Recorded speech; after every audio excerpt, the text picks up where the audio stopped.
नाभाग के पुत्र वे महान भक्त अम्बरीश जी महाराज, अद्वितीय भक्त। ये भगवान के बड़े प्रेमी एवं उदार धर्मात्मा महान पुरुष थे। ब्रह्म शाप कभी नहीं रोका जा सकता और वो अम्बरीश का बाल बांका भी नहीं कर सका। राजा परीक्षित ने पूछा, भगवान मैं परम ज्ञानी राजर्षि अम्बरीश का पावन चरित्र सुनना चाहता हूं। ब्राह्मण ने क्रोधित होकर उन्हें शाप दे दिया। जो ब्रह्म शाप टाला नहीं जा सकता वो भी उनका कुछ नहीं बिगाड़ सका। ये बड़े आश्चर्य की बात है।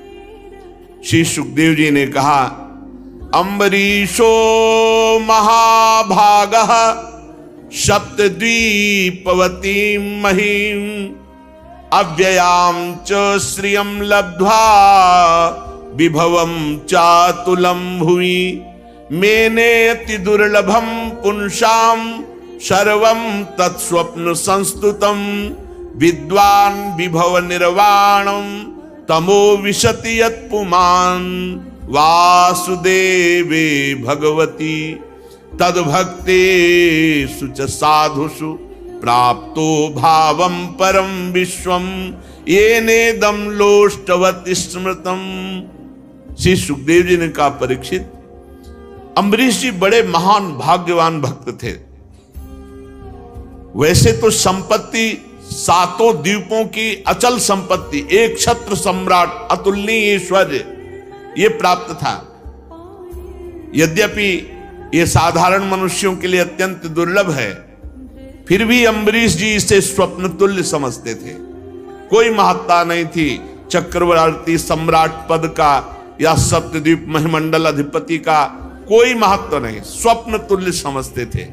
क्योंकि वे जानते थे सत्य वस्तु तो भगवान नाम है, सत्य वस्तु भगवान की भक्ति है। ये सब मायाकृत है और जो इस माया में फंस जाता है वो घोर नरकों में जाता है। ये केवल 4 दिन की चांदनी है, उसका दीपक बुझा बुझाया है। जो भगवान से विमुख है, भगवान का भजन नहीं करता, ऐश्वर्य प्रमाद में अपना समय काटता है। वासुदेवे भगवती तद्भक्तेषु च साधुषु। अम्बरीश जी की सबसे बड़ी महिमा निरंतर भगवान में स्थिति और संग भगवत प्रेमी महात्माओं का। वासुदेवे भगवती और तद्भक्तेषु च साधुषु तो प्राप्तो भावम परम विश्वम येनेदम लोष्टवत स्मृतम। ऐसा भाव प्राप्त हुआ था कि चक्रवर्ती सम्राट पद का ऐश्वर्य वैभव वो उनको माटी के ढेले के समान दिखाई देता था। ये सारी संपत्तियां मिट्टी के ढेले के समान स्वप्नवत अनुभव में आ रही थी। एकमात्र भगवान की भक्ति और भगवत प्रेमी महात्माओं का संग। इससे अम्बरीश जी की बड़ी ऊंची स्थिति थी। सा वै मनः कृष्ण पदारविंदयोर वचांसि वैकुंठ गुणानुवर्णने करौ हरेर्मंदिर मार्जनादिषु श्रुतिम चकाराच्युत सत्कथोदय। अम्बरीश जी की क्या स्थिति थी? बोले स वै मनः कृष्ण पदारविंदयोर। अपने मन को अम्बरीश जी ने श्री कृष्ण चरणारविंद में सदा सदा के लिए समर्पित कर दिया था। मनः स्थिति कृष्ण चरणारविंद, सा वै मनः कृष्ण पदारविंदयोर। ये स्थिति गोपी जनों की थी। मुरारी पादार्पित चित्त वृत्ति, एक एक वृत्ति कृष्ण चरणारविंद में समर्पित गोपी जनों की। ऐसे ही सा वै मनः कृष्ण पदारविंदयोर, भगवान श्री कृष्ण चंद्रजू के सांवले चरणारविंद में मन को डुबो दिया। वही सदा सदा के लिए मन विराजमान है। सा वै मनः कृष्ण पदारविंदयोर।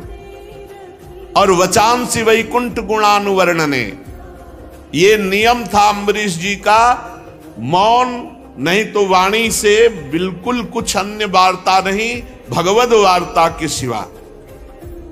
वाणी मौन और बोले तो भगवत चर। वचांसि वैकुंठ गुणानुवर्णने, भगवान की चर्चा, भगवान नाम कीर्तन, भगवत महिमा, भगवत रूप महिमा, लीला धाम गुण, इन्हीं की चर्चा, अन्यथा मौन। ये बहुत उत्तम स्थिति होती है। अपराधों से बचने के लिए मौन बहुत आवश्यक है, नहीं सबसे ज्यादा साधक से वाणी से अपराध बनता है।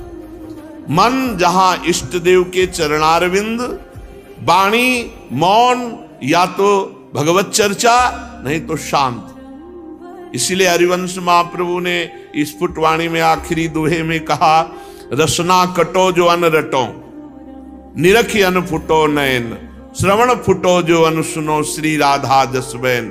जबान हमारी कट जाए अगर श्री जी की चर्चा के सिवा हम और जगह बोले, नेत्र हमारे फूट जाएं यदि हम प्रिया प्रीतम के सिवा और कुछ देखना चाहें, कान हमारे फूट जाएं यदि हम प्रिया प्रीतम की वार्ता के सिवा और कुछ सुनना चाहें।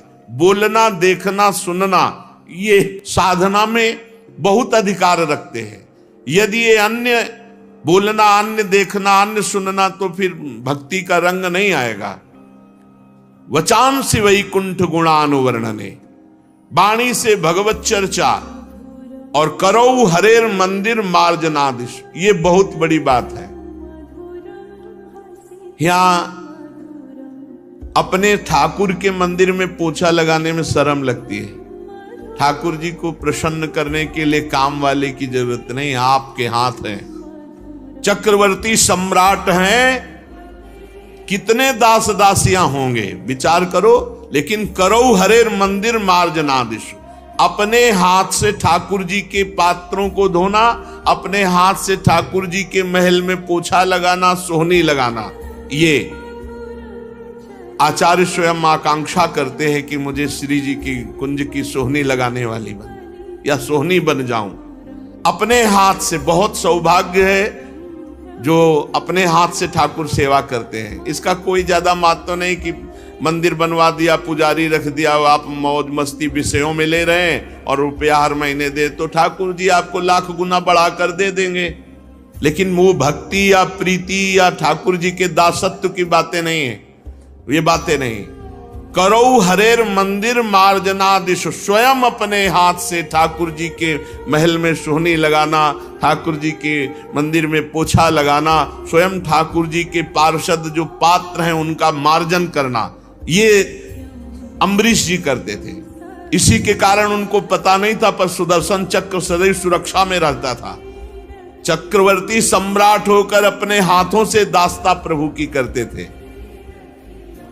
श्रुतिम चकाराच्युत सत्कथोदय, अपने कानों को भगवान श्री कृष्ण की मंगलमयी कथा के श्रवण में लगा रखे। सुनेंगे तो भगवत चर्चा सुनेंगे, नहीं तो एकांतवास, किसी से कोई वार्ता नहीं। अन्य वार्ता प्रपंच का त्याग, तभी सुदृढ़ भक्ति होती है। मुकुंद लिंगालय दर्शने दृशौ तदभृत्य गात्र स्पर्शेंग संगमम, घ्राणम च तत्पाद सरोज सौरभे, श्रीमत्तुलस्या रसनाम तदर्पिते।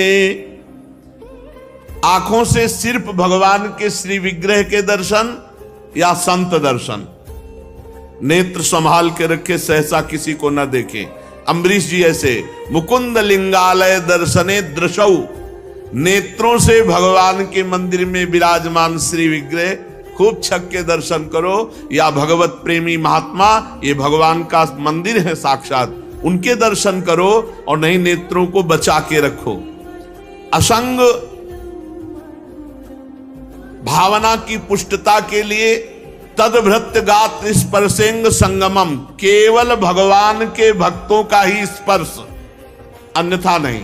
तिनको प्रश्न कीजिए तज धिउ तुमको पास, जिनको प्रिया प्रीतम से मतलब नहीं, भगवत आराधना से मतलब नहीं, ऐसे का स्पर्श ना हो जाए। उसमें परवान होते जो भगवत विमुक्ता प्रकट करते। इसीलिए अम्बरीश जी तदभृत्य गात्र स्पर्शेंग संगमम, भगवत प्रेमी महात्माओं का स्पर्श, अन्यथा असंग, किसी का स्पर्श नहीं।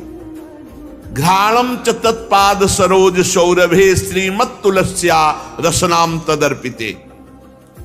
अगर हमें सुगंध लेनी है तो प्रभु का प्रसादी इत्र होगा, तो या श्री चरणों में चढ़ी हुई तुलसी या प्रभु के पुष्पमाला, उसी को घ्राणेंदी में, अन्यथा घ्राणेंदी पतिव्रता की तरह केवल प्रसादी, अमनिया कभी नहीं।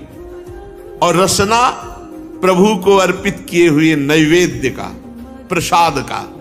और प्रसाद में कभी बुद्धि, पदार्थ बुद्धि ना आने पावे, अन्न बुद्धि ना आने पावे कि अरे आज तो एकादशी है, आज तो प्रसाद, ये अन्न है, आज अन्न हो गया तो कल प्रसाद हो जाएगा क्या? और जब प्रसाद है तो सिर्फ प्रसाद है। ये बड़े बड़े संत भगवान पधारे थे अभी 2-3 दिन के अंतराय में। उन्होंने एक प्रश्न रखा कि प्रसाद में चर्बी वाला घी लगाया गया था, हम लोग तो सब भ्रष्ट हो गए, तो हमारी शुद्धि कैसे होगी? तो हृदय से जो बात आई कि अगर प्रसाद पाया है तो अशुद्धि हो ही नहीं सकती, और अगर प्रसाद नहीं पाया तो फिर लड्डू पाया तो शुद्धि करो जाके। अगर प्रसाद शब्द है तो प्रसाद कभी अपवित्र नहीं होता। जब हमारे प्रभु ने पा लिया और हम प्रसाद भोगता है तो हम भ्रष्ट कैसे हो सकते हैं? प्रसाद कभी भ्रष्ट नहीं करता है। प्रसाद सिर्फ प्रसाद होता है, उसमें न अन्न बुद्धि, न पदार्थ बुद्धि, न जहर मिला दिया जाए तो भी क्या फर्क पड़ेगा? प्रसाद बुद्धि। मीरा जी को केवल एक शब्द कान में पड़ा, गिरधर का प्रसाद, पी गई हलाहल विष, और बताया गया कि ये विष है मत पियो। उन्होंने कहा नहीं, ये प्रसाद है।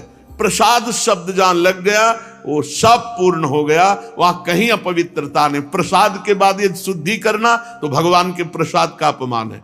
पीछे भगवान जाने, जब भगवान की दृष्टि से होकर आ गया तो हमारे लिए वो महान पवित्र प्रसाद है। तो कह रहे हैं रसेंद्री में सिर्फ भगवत प्रसाद। और पादौ हरे क्षेत्र पदानुसर्पणे शिरो ऋषिकेश पदाभिवंदने कामं च दासे न तु काम काम्यया यथोत्तम श्लोक जनाश्रयारति। अम्बरीश जी अपने पैरों से भगवान के दर्शन करने की यात्रा, परिक्रमा, भगवान के धाम क्षेत्रों की यात्रा, इससे भक्ति पुष्ट होती है, हमारा जीवन पवित्र होता है। और सिर से भगवान के चरण कमलों में साष्टांग दंडवत प्रणाम। भगवान के चरणों में सिर से साष्टांग दंडवत प्रणाम। राजा अम्बरीश जी ने माला, चंदन आदि भोग सामग्री ये सब त्याग दिया था, भगवान की सेवा में समर्पित। स्वयं भोक्ता नहीं, भोक्ता भगवान, स्वयं प्रसादी। ये सब करते थे किस लिए? बोले भगवत प्रेम के लिए। कामम च दासे न तु काम काम्यया यथोत्तम श्लोक जनाश्रयारति। जो भगवान के प्रेमी भक्तों में प्रेम रहता है वही प्रेम प्राप्त करने के लिए अम्बरीश जी ऐसी दिनचर्या करते थे। उन्होंने सारे कर्म भगवान श्री कृष्ण के चरणों में, इंद्रियातीत भगवान के प्रति सर्वात्मा सर्वस्वरूप समझ करके अपने जीवन को, अपने राज्य को, अपने सर्वस्व को भगवान को समर्पित कर दिया था। और भगवत भक्तों की आज्ञा के अनुसार राज्य पालन करते थे। उन्होंने धन्व नाम के निर्जल देश में सरस्वती नदी के प्रवाह के सामने वशिष्ठ जी, असित जी, गौतम जी आदि महान आचार्यों द्वारा भगवान की बड़ी बड़ी दक्षिणा वाली अश्वमेध यज्ञ की, जिससे भगवान की आराधना बने। यज्ञ में देवताओं के साथ जब सदस्य और ऋत्विज बैठ जाते तो उनकी पलकें नहीं पड़ती। सुंदर वस्त्र, वैसा ही भगवान के भक्त अम्बरीश जी का सुंदर रूप देवताओं के समान दिखाई देते थे। उनकी प्रजा महात्माओं के द्वारा गाए हुए भगवान के उत्तम चरित्र श्रवण करने में समय लगाती और गान करने में। अम्बरीश जी का आदेश था पूरे राज्य में रोज प्रातः से सायं तक भगवान की सेवा होगी, नाम कीर्तन होगा, भगवत चर्चा होगी, और जिसको जो आवश्यकता हो राज खजाने से ले जाए। लेकिन किसी भी घर में अगर धूप आरती भगवत सेवा नहीं हुई वो दंड मुक्ताधिकारी माना जाएगा। तो पूरे राज्य में भगवत भक्ति छाई हुई थी। बड़े बड़े संत महात्माओं के पावन चरित्र गाए जाते, भगवान के पावन चरित्र गाए जाते। और जब अम्बरीश जी निकलते तो सब उनका स्वागत भगवान नाम कीर्तन से, भगवत चर्चा से करते। तो देवताओं को भी अब स्वर्ग अच्छा नहीं लगता था, इतना अम्बरीश जी का राज्य महाभागवत स्वरूप हो गया था। वे अम्बरीश जी सदैव देखा करते उनके हृदय में हरि निरंतर विराजमान है भगवत चिंतन के प्रभाव से। इसलिए उन लोगों को भोग सामग्री भी हर्षित नहीं कर पाती जो बड़े बड़े सिद्धों के लिए दुर्लभ है। अम्बरीश जी के राज्य में किसी को कोई कामना नहीं थी, सब भगवदानंद में डूबे हुए थे।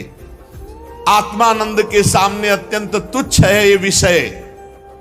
राजा अम्बरीश तपस्या और भक्ति योग के प्रभाव से भगवान को अधीन कर लिए थे। उनकी समस्त आसक्तियां भगवान में समर्पित थी। कितनी बड़ी बात है। घर, स्त्री, पुत्र, भाई, बंधु, बड़े बड़े हाथी, रथ, घोड़े, पैदल, चतुरंगिणी सेना, अक्षय रत्न, आभूषण, आयुध, समस्त वस्तुओं की जो कभी समाप्त ना होने वाली थी, सब के सब अम्बरीश जी के हृदय में कोई प्रभाव नहीं डाल पाए, कोई प्रभाव नहीं डाल पाए। एकमात्र श्री भगवान उनकी अनन्य प्रेममयी भक्ति से प्रसन्न होकर भगवान के नित्य पार्षद सुदर्शन चक्र सदैव गुप्त रूप से रहा करते थे अम्बरीश जी के पास, जो विरोधियों को भयभीत करने वाले और भगवत भक्तों की रक्षा करने वाले हैं। अम्बरीश जी को भी पता नहीं था कि सुदर्शन चक्र रक्षा में है। राजा अम्बरीश की पत्नी भी उन्हीं के समान धर्मशील, संसार से विरक्त एवं भक्ति परायण थी। एक बार उन्होंने अपनी पत्नी के साथ भगवान श्री कृष्ण की आराधना करने के लिए 1 वर्ष तक द्वादशी प्रधान एकादशी व्रत करने का नियम ग्रहण किया। व्रत की समाप्ति होने पर कार्तिक महीने में उन्होंने 3 रात का उपवास किया और एक दिन यमुना जी में स्नान करके मधुवन में भगवान श्री कृष्ण की पूजा की। उन्होंने महाभिषेक की विधि से सब प्रकार की सामग्री और संपत्ति द्वारा भगवान का अभिषेक किया। हृदय से तन्मय होकर वस्त्र, आभूषण, चंदन, माला, अर्घ आदि के द्वारा भगवान श्री कृष्ण की पूजा की। यद्यपि महाभाग्यवान ब्राह्मणों को इस पूजा की कोई आवश्यकता नहीं थी, स्वयं ही उनकी सारी कामनाएं अम्बरीश जी पूर्ण किए हुए थे, तथापि राजा अम्बरीश ने बड़े भक्ति भाव से उनका पूजन किया और ब्राह्मणों को स्वादिष्ट अत्यंत गुणकारी भोजन कराया और 60 करोड़ गौवें दान की। 60 करोड़ गौवें, और हर गौ के सींग पे सुवर्ण, खुर पे चांदी मढ़े हुए सुंदर सुंदर वस्त्र उन्हें उड़ा दिए गए थे। गौवें बड़ी सुशील, छोटी अवस्था की, देखने में सुंदर, बछड़े वाली, खूब दूध देने वाली, ऐसी 60 करोड़ गौवें ब्राह्मणों को दान की और साथ में दुहने की सामग्री और दुहने वाले सेवक दिए। जब ब्राह्मण कृतकृत्य हो गए तब राजा ने उनसे आज्ञा लेकर व्रत का पारण करने की तैयारी की। जे भी वो पारण करने के लिए आए, उसी समय शाप और वरदान देने में समर्थ दुर्वासा जी वहां आए अतिथि के रूप में। राजा अम्बरीश ने देखा कि दुर्वासा जी पधारे तो खड़े हो गए, आसन दिया, बैठाया और अतिथि रूप में उनकी पूजा की, चरणों में प्रणाम किया और कहा, महाराज अभी अभी पारण का समय है, चलो भोजन प्रसाद पालो। दुर्वासा जी ने अम्बरीश की प्रार्थना स्वीकार कर ली और कहा, अभी मैं यमुना जी जा रहा हूं, अपना नित्य कर्म करके आऊंगा, फिर प्रसाद पाऊंगा। दुर्वासा जी ने ऐसा कहकर यमुना के जल में स्नान करने के लिए प्रवेश हुए। अब वो ध्यानस्थ भगवान का ध्यान नहीं कर रहे, अम्बरीश जी का ध्यान कर रहे कि कब ये त्रुटि करे हम इनको दंड दें। इधर द्वादशी केवल घड़ी भर शेष रह गई थी। धर्मज्ञ अम्बरीश जी ने धर्म संकट में पड़कर ब्रह्म ऋषियों से परामर्श किया। उन्होंने कहा, ब्राह्मण देवताओं, ब्राह्मण को बिना भोजन कराए स्वयं खा लेना, निमंत्रण दे देने पर उसको पवाओ नहीं हो, पालो तो महान पाप लगता है, और द्वादशी रहते पारण न करना ये भी दोष है। इसलिए इस समय जैसा करने में मेरी भलाई हो, मुझे पाप न लगे, ऐसा काम करना चाहिए। आप लोग हमें आदेश कीजिए। तब ब्रह्म ऋषियों ने विचार करके कहा कि श्रुतियों में ऐसा कहा गया है कि भगवान का चरणामृत पी लेना, ये पारायण भी हो जाएगा और अतिथि का अपमान भी नहीं होगा, इसलिए आप भगवान के चरणामृत से पारायण कर लीजिए।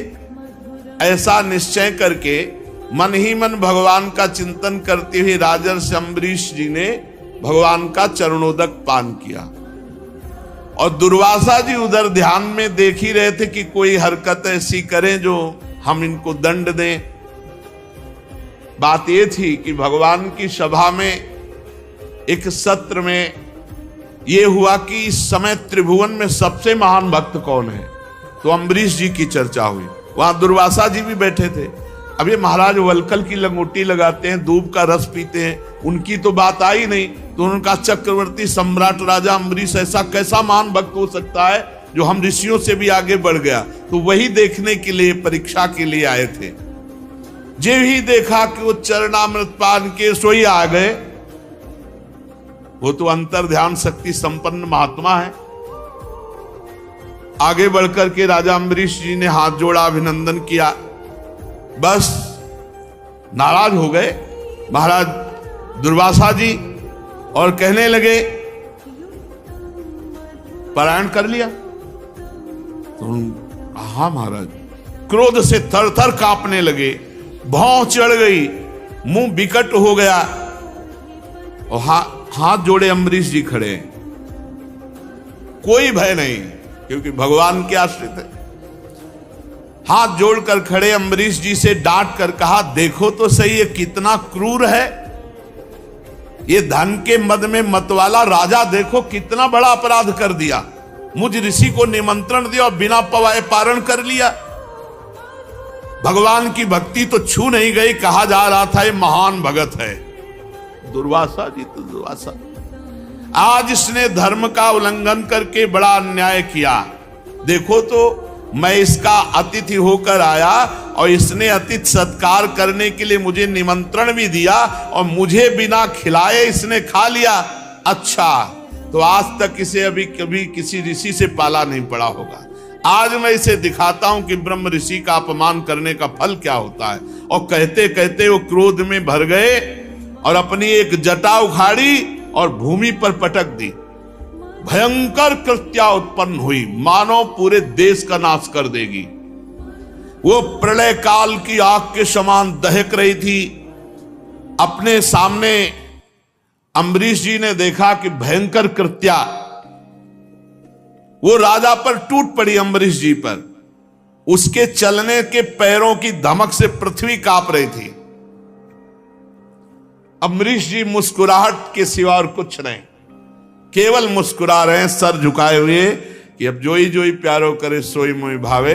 हमारी तरफ से कोई त्रुटि नहीं, अगर प्रभु ऐसा दंड विधान किए होंगे तो निश्चित हो जाएगा। एक पग भी नहीं डरे ना हटे और कृत्या भयंकर आगे बढ़ती आ रही थी। जीव के त्यों खड़े थे और किसी को पता नहीं था कि परम पुरुष परमात्मा का दिव्य सुदर्शन चक्र अम्बरीश जी की रक्षा में है। जीव ही क्रोध से भवक्ति हुई, वो कृत्या आगे बढ़ी। सुदर्शन चक्र जी ने जलाकर राख कर दिया कृत्या को भस्म कर दिया।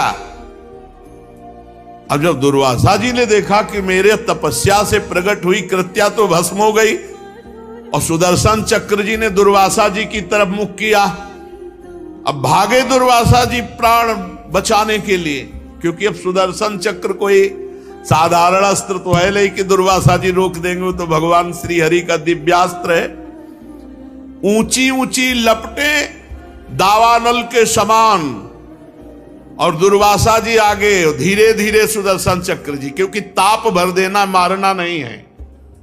भागे भगवान के सुदर्शन चक्र के ताप से बचने के लिए। जब दुर्वासा जी ने देखा कि चक्र तो मेरा पीछा नहीं छोड़ रहा, तो मन के वेग से दौड़ने लगे। सुमेर पर्वत की गुफा में प्रवेश किया, वहां भी सुदर्शन चक्र। दुर्वासा जी जहां जा सकते वहां सुदर्शन चक्र क्यों नहीं जा सकता? तो जहां जहां दुर्वासा जी वहां सुदर्शन चक्र। दिशा, आकाश, पृथ्वी, अतल वितल के लोक, समुद्र, लोकपाल, सब जगह गए। जहां जहां गए सुदर्शन चक्र पीछा नहीं छोड़ा। जब उन्हें कहीं भी कोई रक्षक नहीं मिला तब तो वो डर गए, थक गए थे भाग भाग के। अब अपना त्राण पाने के लिए वो ब्रह्मा जी के पास ब्रह्मलोक में गए और कहा, प्रभु मेरी रक्षा करो भगवान के सुदर्शन चक्र से। ब्रह्मा जी ने कहा, मेरी सामर्थ्य नहीं। जब मेरी 2 परार्ध की आयु समाप्त होगी तो काल स्वरूप भगवान इस पूरी सृष्टि लीला को समेट लेंगे और इस जगत को जलाना चाहेंगे। उस समय भ्रूभंग मात्र में हमारा ब्रह्मलोक भी भस्म हो जाएगा। हमारी सामर्थ्य नहीं, ये सुदर्शन चक्र रुक जाए, मेरी सामर्थ्य नहीं। हम तो शरणागत हैं भगवान के। मैं, भगवान शंकर, दक्ष, भृगु आदि प्रजापति, भूतेश्वर, देवेश्वर, ये सब जिनकी बनाए नियमों में बंधे हैं, जिनकी आज्ञा का पालन करके हम संसार का हित करते हैं, ऐसे भक्त द्रोही को ब्रह्मलोक में कोई स्थान नहीं। तुरंत छोड़ दो, नहीं सुदर्शन चक्र ब्रह्मलोक को भस्म कर देगा। भक्त द्रोही के लिए ब्रह्मलोक में कोई स्थान नहीं, तुरंत छोड़ दो। जब ब्रह्मा जी ने ऐसा 2 टूक का उत्तर दे दिया, दुर्वासा जी भागे कि जिन्होंने मुझे प्रकट किया है वो भगवान शंकर हमारी रक्षा कर सकते हैं। कैलाश निवासी भगवान शंकर की शरण में गए। देवादिदेव महादेव जी ने कहा, दुर्वासा, जिन अनंत परमेश्वर में ब्रह्मा जैसे जीव और उनके उपाधिभूत कोश इस ब्रह्मांड के समान ही अनेकों ब्रह्मांड समय पर पैदा होते हैं और समय आने पर फिर उनका पता भी नहीं चलता, जिनमें हमारे जैसे हजारों चक्कर काटते रहते हैं, उन प्रभु के संबंध में हम कुछ भी करने की सामर्थ्य नहीं रखते। मैं, सनत कुमार, नारद, भगवान ब्रह्मा, कपिल देव, अपांतरतम, देवल, धर्म, आसुरी, मरीच आदि ये दूसरे सिद्धेश्वर, हम सब भगवान की माया को नहीं जान सकते। उनकी माया के घेरे के अंतर में है और ये सुदर्शन चक्र विश्वेश्वर भगवान का अस्त्र है। हम लोगों की सामर्थ्य नहीं कि इसे रोक सके। तुम इसी समय कैलाश से बाहर हो जाओ। जहां जाते हैं भक्त द्रोही को कहीं भी ठौर नहीं। भगवान महादेव जी ने तुरंत कहा, तुम कैलाश छोड़ दो। अब वहां से निराश होकर दुर्वासा जी भागे। एक ही स्थान बचा भगवान वैकुंठनाथ का। वैकुंठ पहुंचे, वहां लक्ष्मीपति भगवान श्री हरि विराजमान थे। दुर्वासा जी सुदर्शन जी के आग से जल रहे थे। वे कांपते हुए भगवान की शरण में गिर पड़े और उन्होंने कहा, हे अच्युत, हे अनंत, आपका एक व्रत है, कोई कैसा भी हो आपकी शरण में आ जाए आप रक्षा करते हैं, इसलिए मैं आपकी शरण में हूं, आप अपने सुदर्शन चक्र से बचा लो। हे जीवन दाता, मैं अपराधी हूं, मेरी रक्षा कीजिए। आपका परम प्रभाव ना जानने कारण मैंने आपके भक्त का अपराध किया। प्रभु आप मुझे बचा लीजिए। हमने तो सुना है आपका नाम उच्चारण कर ले तो जीव नरक से मुक्त हो जाता है, फिर हम आपकी शरण में, आप सुदर्शन चक्र से मुझे बचा लीजिए। भगवान ने सीधा उत्तर दिया, अहम भक्त पराधीनो हृष्टतंत्र इव द्विज साधुभिर्ग्रस्त हृदयो भक्तैर्भक्त जन प्रियः नाहमात्मानमासा से मद्भक्तै साधुभिर्विना श्रियं चात्यंत किं ब्रह्मन् येषां गतिरहं परा। भगवान ने कहा, दुर्वासा जी, मैं स्वतंत्र नहीं हूं, मैं सर्वथा भक्त के अधीन हूं। ये सुदर्शन चक्र मेरे कहने से नहीं रुकेगा। मुझ में तनिक भी स्वतंत्रता नहीं है। मेरे सीधे साधे सरल भक्तों ने मेरे हृदय को अपने हाथ में कर रखा है। भक्तजन मुझसे प्यार करते और मैं उनसे। भक्त मेरा हृदय, मैं उनका हृदय हूं। एकमात्र उनका आश्रय मैं हूं। इसलिए अपने साधु स्वभाव भक्तों को छोड़कर मैं ना तो अपने आप को चाहता हूं और ना अपनी अर्धांगिनी विनाश रहित लक्ष्मी को भी उतना प्यार करता हूं जितना प्यार भक्तों को करता हूं। ये दारागार पुत्राप्तान प्राणान वित्तमिमं परम हित्वा मां शरणं याताः कथं तास्त्यक्तुमुत्सहे। दुर्वासा, जिन भक्तों ने स्त्री, पुत्र, घर, गुरुजन, प्राण, धन, इहलोक परलोक सब कुछ छोड़कर मेरी केवल शरण ली है, उसे मैं छोड़ने का संकल्प भी कैसे कर सकता हूं। मयि निर्बद्ध हृदयाः साधवः समदर्शनाः वशीकुर्वन्ति मां भक्त्या सती स्त्रिया सत्पतिं यथा। जैसे सती स्त्री अपने पातिव्रत से सदाचारी पति को वश में कर लेती है, वैसे ही मेरे साथ अपने हृदय को प्रेम बंधन से बांध रखने वाले समदर्शी साधु भक्ति के द्वारा मुझे अपने वश में कर लेते हैं। साधवो हृदयम मह्यम साधूनां हृदयम त्वहम मदन्यत्ते न जानन्ति नाहं तेभ्यो मनागपि। ये अनन्य प्रेमी जो साधु जन है, ये मेरे हृदय है और उन भक्तों का हृदय मैं हूं। मेरे सिवा वो सालोक के सारूप आदि मुक्तियां नहीं चाहते, फिर अन्य वस्तुओं की तो बात ही क्या। दुर्वासा जी वो मेरे सिवा अन्य किसी को नहीं जानते, तो मैं उनके सिवा अन्य किसी को नहीं जानता। सुनिए, आप मेरी शरण में आए हो, दुहाई दी कि आपकी शरण में आने पर रक्षा होती, तो मैं उपायम कथयिष्यामि तव विप्र शृणुष्व तत्। मैं तुम्हें उपाय बताता हूं, जाओ अम्बरीश जी के पैर पकड़ लो, बच जाओगे। अगर अम्बरीश जी के चरण नहीं पकड़ोगे तो विश्व ब्रह्मांड में कहीं भाग के जाओ, ये सुदर्शन चक्र तुम्हें चैन नहीं लेने देगा, तुम्हारा अमंगल हो जाएगा। अगर अमंगल से बचना है तो अम्बरीश जी के चरण पकड़ो। देखो भगवान सर्व सामर्थ्यशाली हैं, लेकिन भक्त द्रोह को कहीं भी ना ब्रह्मा जी ने शरण दी, न महादेव जी ने और न स्वयं हरि ने। इसमें संदेह नहीं कि ब्रह्म ऋषियों की तपस्या और विद्या परम कल्याण का साधन है, परंतु यदि उद्दंड हो जाए, अन्यायी हो जाए, तो उल्टा फल देने वाली होती। इस समय तुमने उद्दंडता की, एक महान भागवत को कृत्या प्रकट करके धमकाने और मारने की चेष्टा की। जाओ नाभाग नंदन परम भाग्यशाली राजा अम्बरीश जी के चरणों में पड़ जाओ और वो क्षमा कर दें, तभी आपको शांति मिलेगी, दूसरा कोई उपाय नहीं। परीक्षित, जब भगवान ने इस प्रकार आज्ञा दी तो सुदर्शन चक्र की ज्वाला से जलते हुए दुर्वासा जी दौड़ते हुए अम्बरीश जी के पास आए और अत्यंत दुखी होकर साष्टांग लौट गए चरणों में, अम्बरीश जी के चरणों में। दुर्वासा जी की चेष्टा देख करके अम्बरीश जी महाभागवत हैं, वो बड़ी लज्जा से युक्त हुए और भगवान के सुदर्शन चक्र की स्तुति करने लगे। उस समय उनका हृदय दयावश अत्यंत पीड़ित हो रहा था। अम्बरीश जी ने कहा, त्वामग्निर् भगवान सूर्य त्वं सोमो ज्योतिषां पतिः त्वमापस्त्वं क्षितिर्व्योमो वायुर्मात्रेन्द्रियाणि च सुदर्शन नमस्तुभ्यं सहस्राराच्युत प्रिय सर्वास्त्र घातिनो विप्राय स्वस्ति भूया इडस्पते। प्रभु सुदर्शन, आपको नमस्कार है।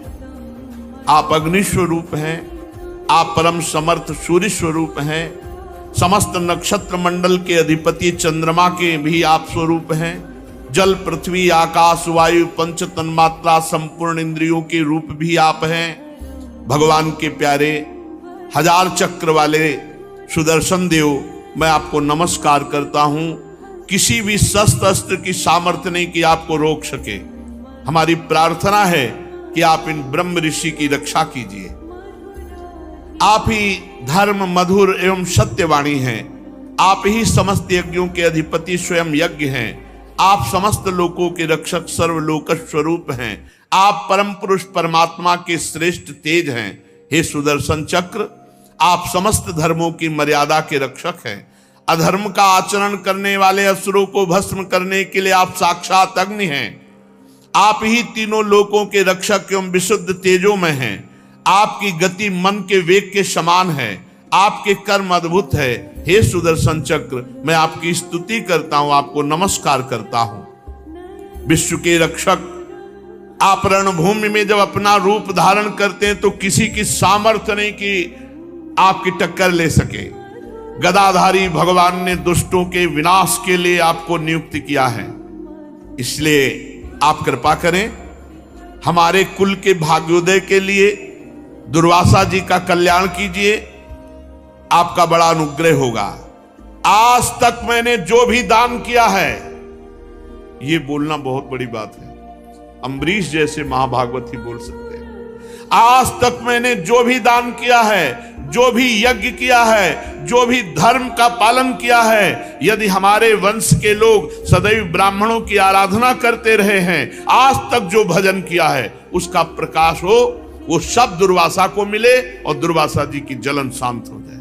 बहुत बड़ी बात कह दी, बहुत बड़ी बात कही। जीवन भर का भजन, जीवन भर का धर्म पालन, जीवन भर की तपस्या साधना सब दुर्वासा जी को दे दी। दुर्वासा जी की जलन मिट जाए। यदि मैंने समस्त प्राणियों में श्री भगवान को देखा है और भगवान मुझ पर प्रसन्न है, तो सुदर्शन जी शांत हो जाएं और दुर्वासा की जलन मिट जाए। इतना कहना ही था कि भगवान के सुदर्शन चक्र शांत हो गए, क्योंकि भजन का प्रभाव। दुर्वासा जी ने देखा सुदर्शन जी अंतर्धान हो गए, जलन मिट गई, चित्त स्वस्थ हो गया। तब उन्होंने कहा, ओहो, आज मैंने महिमा देख ली। अहो अनंत दासा नाम महत्वम दृष्ट मध्य में। भला जो कृत्या प्रकट कर रहे मारने को, उनके लिए पूरे जीवन का भजन दे देना, ये केवल भगवान के दासों में होता है। ये उदार हृदय केवल भगवान के भक्तों में होता है। वो खुद कह रहे, अहो अनंत दासा नाम महत्वम दृष्ट मध्य में कृतागशोपि यद राजन मंगलानि समीह से। अहो धन्य है, आज मैंने भगवान के प्रेमी भक्त का महत्व देखा। मैंने अपराध किया, मैंने मारना चाहा, फिर भी वो मेरे लिए सब मंगल कामना कर दिए कि आज तक जो यज्ञ किया, दान किया, धर्म पालन किया, भगवान की आराधना की, भजन की, वो सब दुर्वासा जी को देता हूं, जिससे उनका हृदय शीतल हो जाए, सुदर्शन चक्र शांत हो जाए। अहो अनंत दासा नाम महत्वम दृष्ट मध्य में। आज महिमा देखी भगवान की भक्त की। जिन्होंने भक्तवत्सल भगवान श्री हरि के चरण कमलों को दृढ़ प्रेम भाव से पकड़ लिया है, ऐसा कार्य भगवान का भक्त ही कर सकता है, दूसरा नहीं। जिन्होंने भगवान के चरण कमलों को प्रेम भाव से पकड़ लिया, इतनी उदारता तो केवल भगवान के भक्तों में होती है। जिनका हृदय उदार है, वे महात्मा भला किस वस्तु का परित्याग नहीं कर सकते। जिनके मंगलमय नामों के श्रवण मात्र से जीव निर्मल हो जाता है, उन्हीं तीर्थपाद भगवान के चरण कमलों के जो दास हैं, उनके लिए कौन सा कर्तव्य शेष रह जाता है। महाराज अम्बरीश, आपका हृदय देख करके आज मैं परिपूर्ण हो गया। भगवान ने मेरे ऊपर महान अनुग्रह किया कि भक्त महिमा को मैं जान पाया। आपने मेरे अपराधों को भुलाकर मेरे प्राणों की रक्षा के लिए सारा का सारा भजन पुण्य दे दिया। परीक्षित, जब से दुर्वासा जी भागे थे, तब से अब तक राजा अम्बरीश ने एक कवल भी भोजन नहीं किया। वही चरणामृत लिए उनके लौटने की बाट देख रहे थे। अब उन्होंने दुर्वासा जी को चरण पकड़ लिए और प्रसन्नता पूर्वक उनको भोजन पवाया।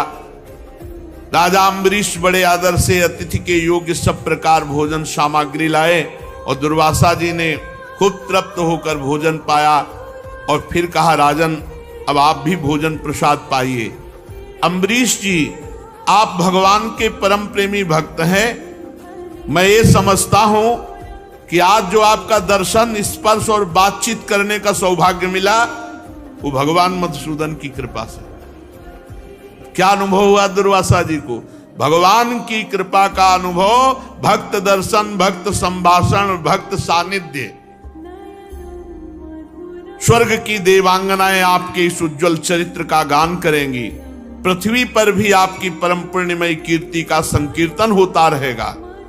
दुर्वासा जी बहुत संतुष्ट हुए, राजा अम्बरीश जी के गुणों की प्रशंसा की और इसके बाद उनसे अनुमति लेकर आकाश मार्ग से ब्रह्मलोक की यात्रा की। परीक्षित, जब सुदर्शन चक्र से भयभीत होकर दुर्वासा जी भगे थे, तब से लेकर उनके लौटने तक 1 वर्ष का समय व्यतीत हुआ। 1 वर्ष तक अम्बरीश जी वैसे ही खड़े रहे चरणामृत पान किए हुए। यह है महाभक्त की महिमा।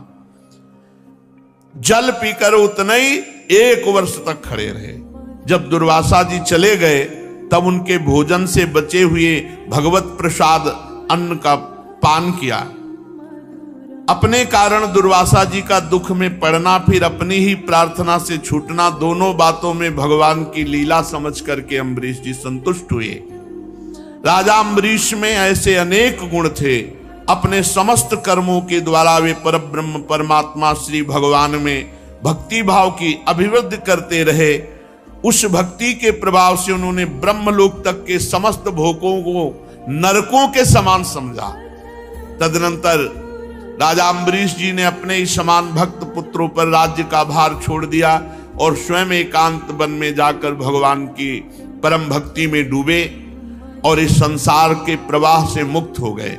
परीक्षित, ये महाराज अम्बरीश का परम पावन आख्यान है। जो इसका कीर्तन करेगा और स्मरण करेगा, श्रवण करेगा, वो निश्चित भगवान की कृपा से भगवान के परम धाम को प्राप्त होगा।